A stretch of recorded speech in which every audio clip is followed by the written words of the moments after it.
Medical కాలేజీలపై చర్చకు రారేందుకు దమ్ముంటే పంపండి జైలుకు. మెడికల్ కాలేజీల మీద చర్చ కాస్త సవాళ్ల దాకా వెళ్ళింది. తప్పులు జరుగుతున్నాయి, శిక్షలు తప్పవని వైసీపీ హెచ్చరిస్తే వాటికి కౌంటర్ ఇస్తోంది అధికార పక్షం. అటు జగన్ ఇటు సత్యకుమార్ పేల్చిన డైలాగులతో పొలిటికల్ మంటలంటుకున్నాయి. పబ్లిక్ ప్రైవేట్ పార్ట్నర్షిప్ విధానంలో మెడికల్ కాలేజీల నిర్మాణాలపై ఏపీలో రాజకీయ రచ్చ నడుస్తోంది. పీపీపీ మోడల్ అధికార విపక్షాల మధ్య మాటల యుద్ధానికి దారితీస్తోంది. మెడికల్ కాలేజీల నిర్వహణకు ముందుకొచ్చే కాంట్రాక్టులను జైలుకు పంపుతానంటూ వైసీపీ అధినేత జగన్ హెచ్చరిస్తే దమ్ముంటే చేసి చూపించు అంటూ సవాల్ విసిరారు మంత్రి సత్యకుమార్.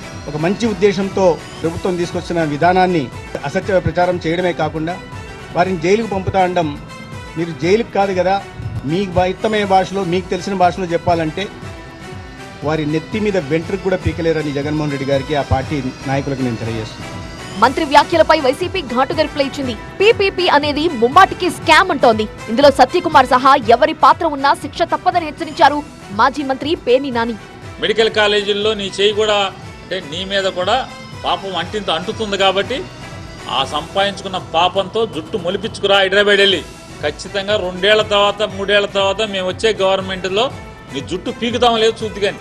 సిపిఐ నేత రామకృష్ణ కూడా మంత్రి సత్యకుమార్ మాటల్ని తప్పుపట్టారు. ఆయన్ని వెంటనే బర్తరఫ్ చేయాలని డిమాండ్ చేశారు. మెడికల్ కాలేజీల కోసం ప్రభుత్వం దగ్గర డబ్బులు లేవా అని నిలదీశారు. సత్యకుమార్ లాంటి మంత్రుల వల్ల ఏమీ జరగదు, వాళ్ళు జైలుకు పోతామంటున్నానంటేనే మీ బలహీనత అర్థమవుతుంది. మంత్రి స్థానంలో ఉన్నవాడివి నీవే జైలుకు పోయి సిద్ధమైపోతున్నావు, నువ్వు తప్పు చేస్తున్నావు కాబట్టి నీవు ఆ మాటలు అంటావు. వైసీపీ నేతలు లేనిపోని అపోహలు సృష్టిస్తున్నారంటూ ఫైర్ అయ్యారు టీడీపీ ఏపీ అధ్యక్షుడు పల్లా శ్రీనివాస్. వైసీపీ తాటాకు చప్పుళ్లకు ఎవరూ భయపడేది లేదన్నారు. విచారణ జరిపించి చట్ట ప్రకారం చర్యలు తీసుకుంటామని చెప్పడంలో తప్పే ఉంది అని ప్రశ్నించారు మాజీ మంత్రి విడుదల రజని.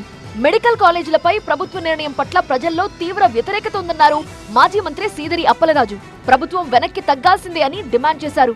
తెనాలి టీడీపీ ఆఫీస్ నుంచి 1 టౌన్ పోలీస్ స్టేషన్ వరకు ర్యాలీ తీశారు ఎమ్మెల్సీ ఆలపాటి రాజేంద్ర ప్రసాద్. భయభ్రాంతులకు గురి చేస్తున్న జగన్ పై ఫిర్యాదు చేశారాయన. మొత్తంగా మెడికల్ కాలేజీల చుట్టూ జరుగుతున్న పొలిటికల్ ఫైటింగ్ నెక్స్ట్ లెవెల్ కు వెళ్ళింది.